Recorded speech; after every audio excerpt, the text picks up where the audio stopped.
नमस्कार दोस्तों, मैं एस.वी. भारद्वाज। दोस्तों, कई बार ऐसा नहीं लगता आपको कि ज़िंदगी एक सांप सीढ़ी की खेल की तरह है।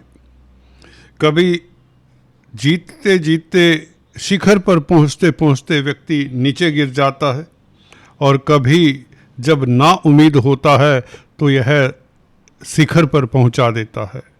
खेल भी कुछ ऐसा है और ज़िंदगी भी कुछ इसी तरह के रंग रूप दिखाया करती है। ग्रह गोचर भी दोस्तों कुछ इसी तरह का 22 जून से बन चला है।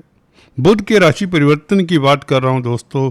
बुध कुमार ग्रह आपके राशिपति, आपके सुख भाव के मालिक, आपके लगन के मालिक गुरु और शुक्र के साथ युति बनाने जा रहे हैं 22 जून से। और यह संबंध कितना मधुर होगा, कितना लाभदायक होगा, इसके ऊपर तो टिप्पणी करेंगे, क्योंकि यहाँ पर कोई नेगेटिविटी नहीं है। इन तीनों ग्रहों के ऊपर किसी अशुभ ग्रह का प्रभाव नहीं है। तो यह योग आपको वो ऊंचाइयाँ दे जाएगा जिसकी हसरत हर व्यक्ति करता है। किन क्षेत्रों से क्या क्या स्थितियाँ ऐसी बन सकती हैं जो लाभदायक हों।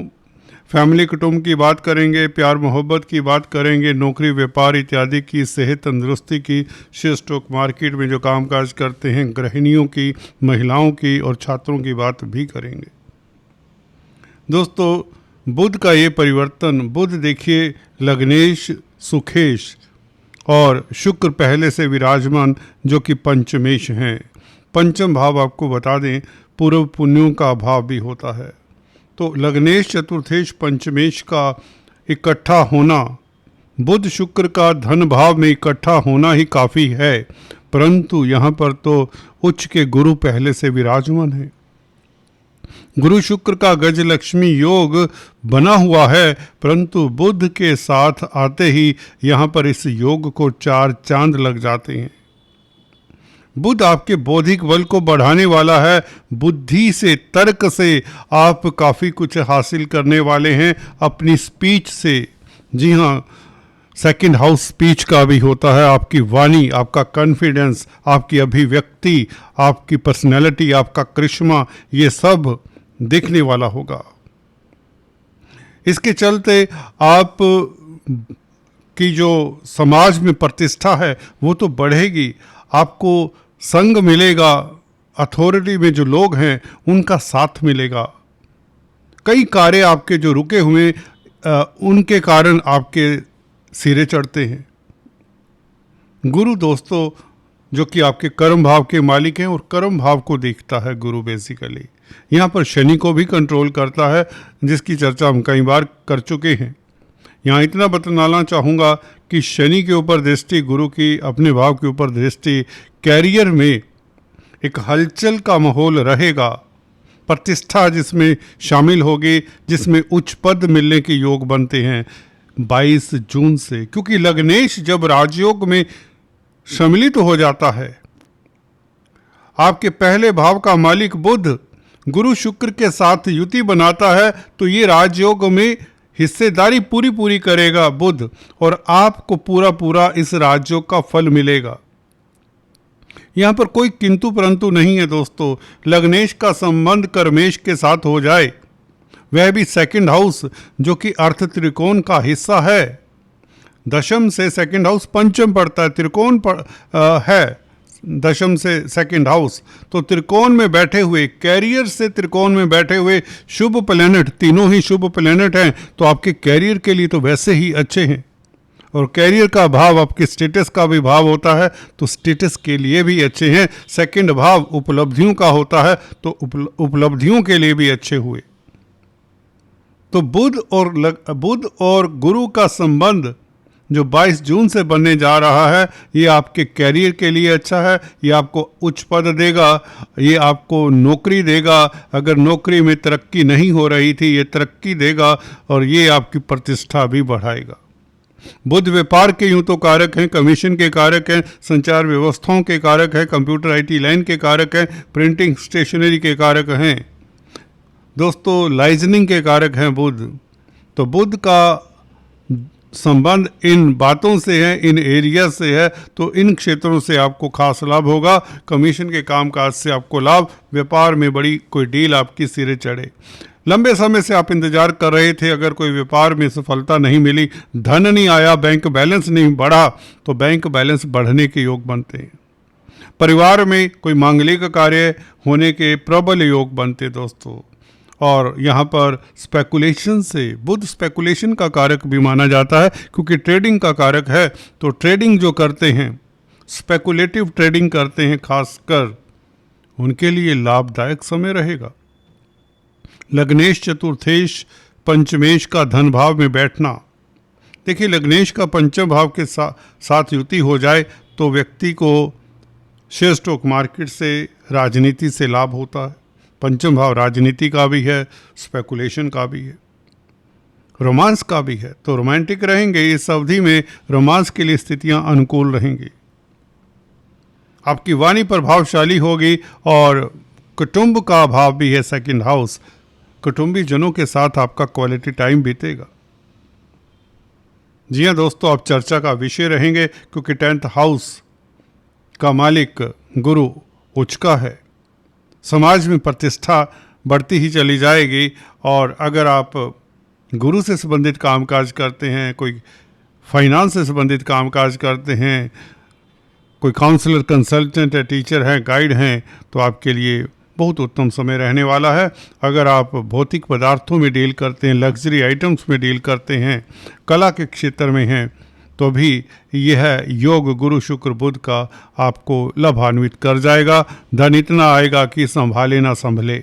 जी हाँ दोस्तों, ये योग ही ऐसा है, दुर्लभ योग है। अगर आपकी कुंडली में इस तरह की स्थिति है ग्रहों की, वह भी द्वितीय भाव में, तो आपके पास धन की कमी तो नहीं होगी, आप गरीब तो नहीं होंगे।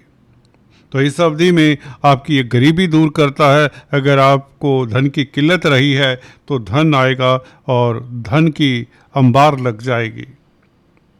अभी बात करते हैं दोस्तों, सप्तम भाव के ऊपर थोड़ा सा फोकस कर लें। जैसा कि कहा हमने, सांप सीढ़ी का खेल है जिंदगी।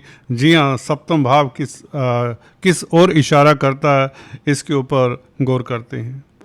7th हाउस आपका दोस्तों शनि से दृष्ट है, 10th एस्पेक्ट है शनि का। सूर्य से दृष्ट है, सूर्य का सप्तम एस्पेक्ट है।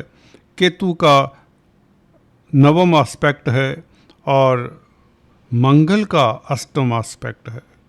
तो शनि, मंगल, केतु और सूर्य, राहु को छोड़कर सभी ग्रह आपके 7th हाउस को क्रूर ग्रह प्रभावित कर रहे हैं।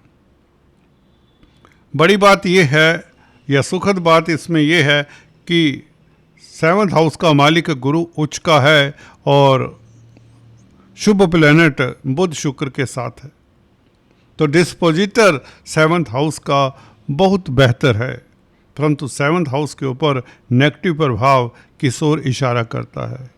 दोस्तों अगर आप व्यापार करते हैं, गौर करिए दोस्तों, अगर आप व्यापार करते हैं तो कोई बड़ी डील साइन करने से पहले डॉक्यूमेंट्स को ध्यान से पढ़ें। हालांकि नुकसान की संभावनाएं नहीं हैं, परंतु फिर भी सप्तम भाव क्योंकि व्यापार का भी होता है, तो इसलिए अगर आपकी कुंडली में ग्रह कुछ इस तरह से है या दशा इस तरह से है, तो यहाँ पर आपको थोड़ा सा सतर्क रहना चाहिए। हालांकि नुकसान नहीं होगा।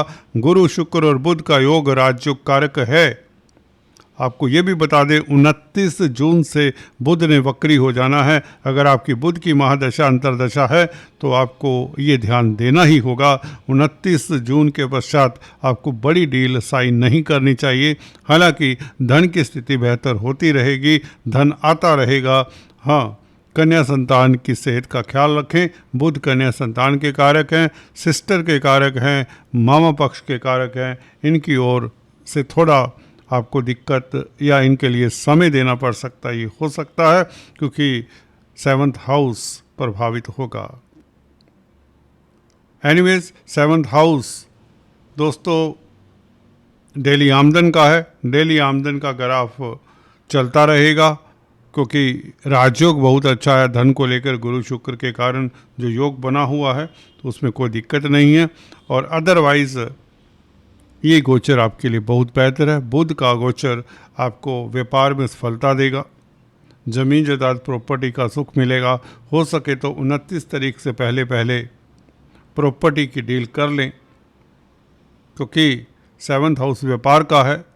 प्रॉपर्टी का जो सेल परचेज करते जिनका बिजनेस है उन्हें 29 तारीख से पहले कर लेना चाहिए।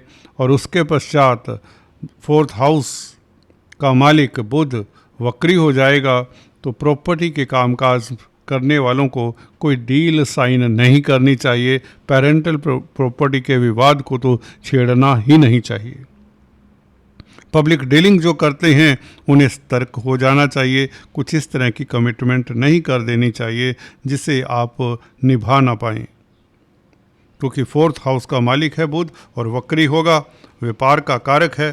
तो 29 जून से थोड़ी सी सतर्क रहने की बात कह रहा हूँ, वो भी उन लोगों के लिए जिनका बुध का महादशा, अंतरदशा या परतंत्र दशा है, या बुध दशानाथ से प्रभावित है, युति से या दृष्टि से। फिर भी बुध के उपाय अगर आप करना चाहते हैं तो जरूर करें। खासकर छोटी कन्याओं को बिस्किट दें, विष्णु सहस्त्र नाम का जाप करें और गाय को चारा खिलाएं। पक्षियों को बाजरा डाल लें तो और भी अच्छा रहेगा, और मछलियों को आटे की गोलियां खिलाएं तो नथिंग लाइक इट। आज दोस्तों इतना ही। आपके लिए समय शुभ है, गोल्डन पीरियड है, और इसमें धन की स्थिति बेहतर होती है।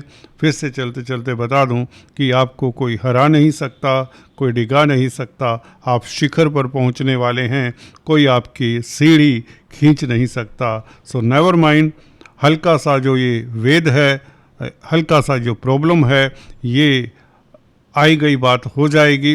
इसके लिए बुध को स्ट्रॉन्ग करें, पन्ना भी आप धारण कर सकते हैं। आज इतना ही। Please do subscribe, like and share. Thanks for watching this video.